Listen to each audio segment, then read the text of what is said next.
Assalamualaikum warahmatullahi wabarakatuh. Selamat siang.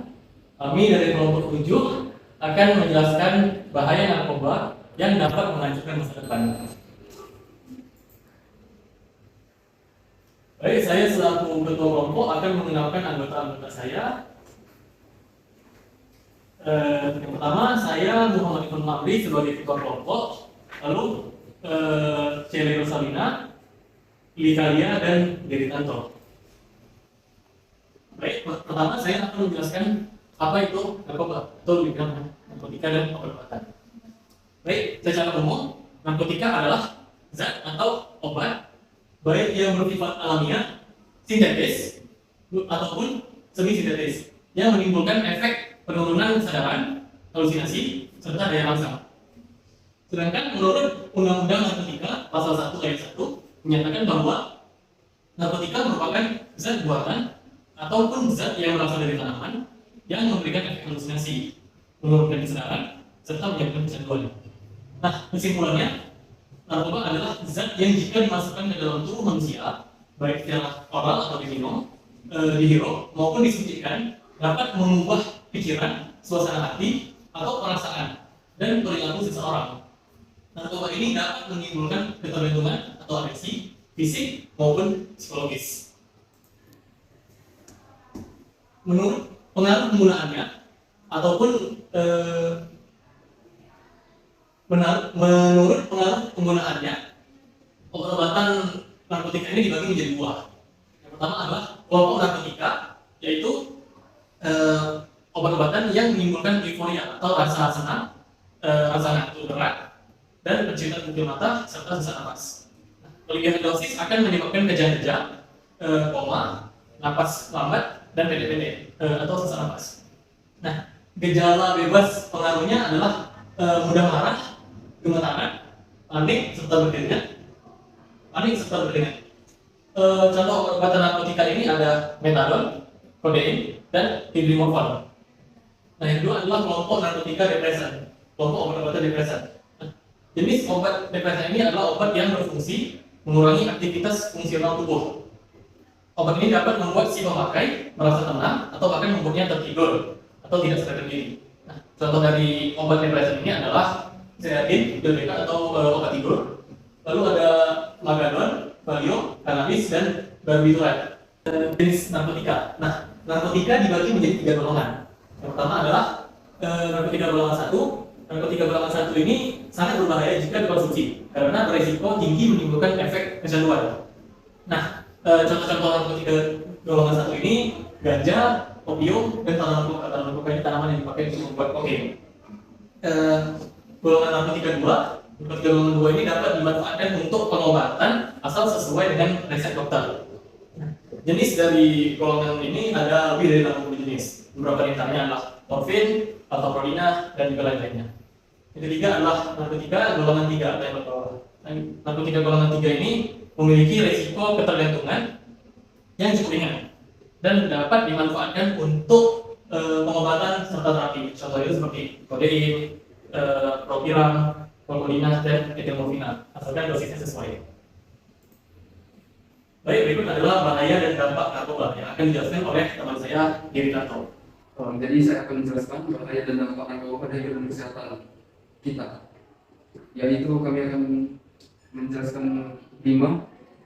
Yang pertama itu dehidrasi, yang menggunakan zat tersebut bisa menyebabkan ketidakseimbangan elektrolit dan badan kekurangan cairan.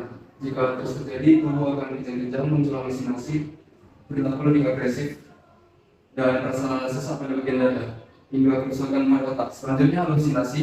Selain menyebabkan halusinasi, mengonsumsi yang berlebih juga dapat menyebabkan mual, rasa yang berlebih, serta gangguan kecemasan. Apabila kematian berlangsung lama, bisa mengakibatkan dampak yang lebih buruk seperti gangguan mental, depresi, serta kecemasan terus-menerus. Selanjutnya, ada juga menurunnya tingkat kesadaran. Penggunaan obat secara berlebihan justru membuat tubuh terlalu rileks sehingga kesadaran berkurang drastis, koordinasi tubuh terganggu, sering bingung, dan terjadi perubahan perilaku dan hilangnya ingatan sehingga sulit mengenali lingkungan sekitar seperti tidak menjadi diri kita seperti biasanya. Penggunaan narkoba ini juga bisa menyebabkan kematian. Dampak narkoba yang paling buruk terjadi jika si pemakaian menggunakan obat-obatan tersebut dalam dosis yang tinggi atau yang dikenal dengan overdosis. Pemakaian sabu-sabu, opium, dan kokain bisa menyebabkan tubuh kejang-kejang dan jika dibiarkan lama-kelamaan bisa mati. Selanjutnya, gangguan kualitas hidup. Bahaya narkoba bukan hanya berdampak buruk bagi kondisi tubuh, penggunaan obat-obatan tersebut juga bisa mempengaruhi kualitas hidup. Misalnya susah berkonsentrasi saat bekerja, mengalami masalah keuangan, hingga harus berurusan dengan pihak kepolisian jika terbukti melanggar hukum. Apalagi narkoba ini kita memang sudah melanggar hukum ketika kita menggunakannya. Selanjutnya, jenis narkoba berdasarkan efek yang ditimbulkan. Ada 3, yaitu depresan, stimulan, dan halusinogen. Depresan yaitu menekankan sistem-sistem syaraf pusat dan mengurangi aktivitas fungsional tubuh sehingga pemakai merasa tenang. Bahkan bisa membuat pemakai tidur dan tak sadarkan diri. Stimulan membuat rangsangan untuk fungsi tubuh sehingga dapat meningkatkan gairah serta kesadaran. Halusinogen mengakibatkan halusinasi. Halusinogen ini kebanyakan berasal dari tanaman seperti meskalin dari kaktus dan psilocybin dari jamur-jamuran. Terdapat 2 faktor penyalahgunaan narkoba. Yang pertama, faktor internal. Faktor internal adalah faktor yang berasal dari dalam diri pelaku. Keinginan untuk mencoba dan ingin tampil beda, keinginan untuk mencari identitas dan kepercayaan diri, tekanan yang menyebabkan stres atau depresi adalah contoh-contoh dari faktor internal yang membuat pelaku menyalahgunakan dan menganggap narkoba dapat melepaskan beban yang mereka alami. Yang kedua, faktor eksternal. Faktor eksternal adalah faktor yang berasal dari lingkungan sekitar, seperti keluarga, pertemanan, dan sosial budaya. Pengaruh lingkungan dan pergaulan yang salah, latar belakang keluarga yang tidak harmonis, biasanya ditandai dengan pelaku yang memiliki keterbatasan ruang untuk mengekspresikan diri di lingkungan rumah. Pelaku menganggap dengan mengonsumsi narkoba, pelaku dapat merasakan kebebasan dan kesenangan. Kemudian, kita pasti bertanya-tanya, bagaimana narkoba dapat masuk ke masyarakat? Narkoba dapat tersebar luas di Indonesia karena kurangnya pengawasan dari semua masyarakat. Orang-orang mudah tergoda menggunakan narkoba karena pergaulan di sekitarnya. Para pengguna narkoba memiliki semboyan, jika saya hitam, kamu juga harus hitam. Yang artinya, para pengguna narkoba yang frustasi akan mengajak teman-teman mereka untuk mengonsumsi narkoba bersama-sama. Nah, kita bisa melakukan usaha preventif atau usaha pencegahan terhadap narkoba. Yang pertama adalah melakukan tindakan hukum. Yang kedua, melakukan rehabilitasi. Dan yang ketiga, meningkatkan peran keluarga. Yang pertama, melakukan tindakan hukum. Tindakan hukum sangat penting karena tindakan hukum bisa memberikan efek jerah terhadap konsumen, pengedar, bandar, dan tokoh yang membantu melancarkan bisnis narkotika. Penyebaran narkotika bisa dilakukan dengan cara bekerja sama antara masyarakat, LSM, polisi, dan instansi penegak hukum dalam hal pengawasan penggunaan narkoba di lingkungan sekitar. Seperti contohnya Indonesia yang memiliki Badan Narkotika Nasional atau BNN. Jika kita merasakan bahwa di lingkungan sekitar kita ada pelaku yang menyalahgunakan narkoba ini, kita bisa segera melaporkan kepada BNN atau polisi untuk menangkap pelaku agar narkoba tidak tersebar secara luas di lingkungan sekitar kita. Upaya preventif kedua adalah melakukan rehabilitasi. Rehabilitasi adalah tempat di mana para pecandu narkoba mendapatkan pengobatan. Rehabilitasi pada rumah sakit biasanya tersedia bila ada ruangan-ruangan yang dapat ditempatkan oleh para pecandu narkoba yang membutuhkan pengobatan. Selain rumah sakit, sekarang sudah banyak sekali pondok pesantren yang menyediakan pengobatan bagi para pecandu narkoba dengan memberikan pencerahan jiwa melalui ceramah-ceramah keagamaan.